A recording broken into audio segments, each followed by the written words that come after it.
for Drew's News, your daily spritz of the ode to good news. And with me at the desk is the best-smelling man in news. It's Ross Mathews. Well, thank you so much for noticing, Drew. Thank you. And hi, everybody. We're coming in hot today with the photo that's sparking massive internet debate. Okay, the New York Post reports that a British man named Darren Dowling recently shared a pic of what his hotel room looks like when he's finished with it. You seeing that little camping trip he's set up there? All right, well, before he checks out, he strips the bed and leaves everything in little piles. This blew me away. I feel like I'm a pretty good human being, right? You are. Thank you. I know you. Well, you are. But I've never done that. When you leave, that's the nicest thing. Should we all be doing this? Drew, do you do this? I've never stripped the bed, but I have an obsession, and it is cleaning hotel rooms before I check out. Mm-hmm. I will not leave them dirty. If there are towels, I compile them. I make the bed, even if it's just sort of like, it doesn't have to be hospital corners levels, because I know it's going to get undone again. I'm not really surprised by this at all, Drew. And in fact, I have some evidence. You don't even know about this, but this is you in 2014 in a hotel room. Chris Miller, our executive producer, sent these to us. You had spilled makeup on the carpet, and before you checked out, you got a vacuum and cleaned it all up. And you were pregnant on your hands and knees on that floor in the hotel room. Well, that also just shows my other obsession, which is stain removal. So I don't know if that just shows how insane I am. Yeah. And that my Stand for Stain segment on the show is, really true. It's not an act. I am obsessed. I just cannot bear the idea of housekeeping walking in and not seeing that level of gratitude and respect. I so appreciate that. That being said, I'm not going to start stripping beds in a hotel room, and I'll tell you why. Because every time I go to sleep in one, I think to myself, don't think about what happened on this bed before you got here. Don't think about what happened on the... And if I don't want to think about it, then I certainly don't want to pull the sheets off and see it, right? So as much as I want to be a good person, not sorry. We took an Instagram poll and asked, have you ever stripped the hotel bed? And it was a resounding no. Okay. 23% stripped the bed and 77% said, I have never. Well, I have never even thought to do it. So now maybe that number will go up. Maybe people are inspired to do it. Who knows? Just not me. All right. Next, we've got a story for anyone out there suffering from a little post-divorce dating anxiety. Never thought about that before, but once you exit one marriage and you're out there in the world, it must follow you around. Well, I guess you haven't had to think about it. Well, I've never been divorced, so we're going to get into it. Inside Hook says, if you worry people are going to judge you for being divorced, don't worry. Experts say many daters actually see someone being divorced as a plus. Because you want someone who wants to commit, okay? Maybe it didn't work out last time, but it could this time. They're resilient, and you learn lessons that might make you an even better partner.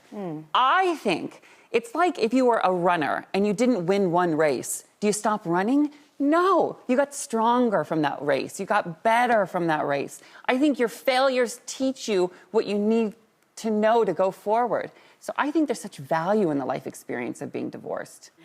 I'm going to play a surprising devil's advocate, maybe. What?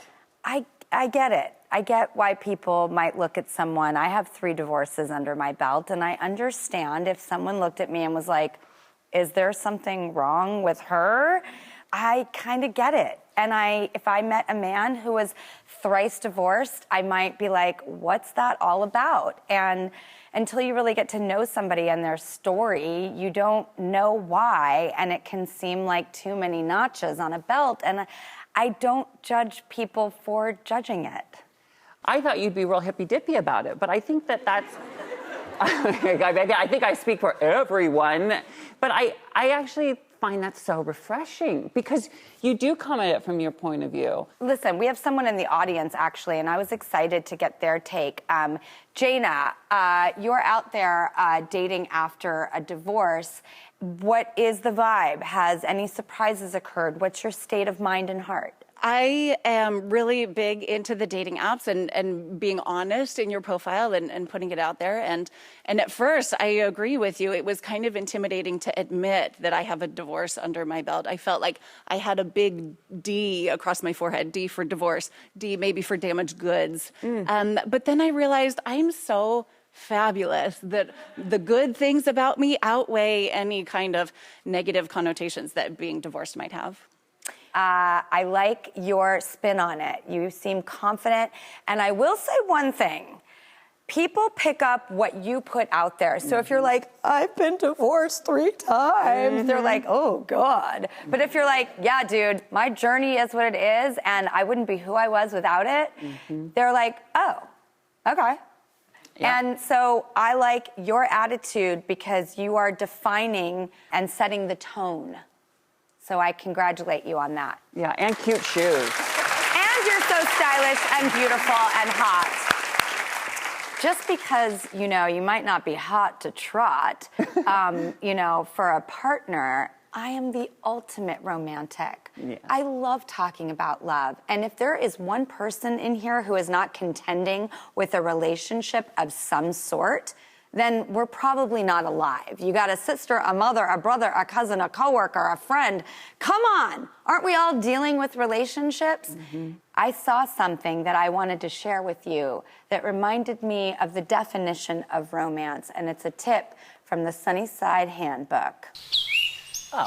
This is just a little tip on how to squeeze the most out of that lemon of life, and it comes from the one and only Helen Mirren. That's right, People reports that she posted this pic of dancing in the rain in Venice with her co-star Vin Diesel. May Helen Mirren be the grandest reminder to us all that if it's raining outside and you have the opportunity, go dance in it. Create that romance and poetry in your life every opportunity that you get. It reminds me of a quote by an author I love, Isaac Dinesen. The cure for anything is salt water, sweat, tears, or the sea. So when it rains, throw your arms open and your head back and dance. Yes, Drew.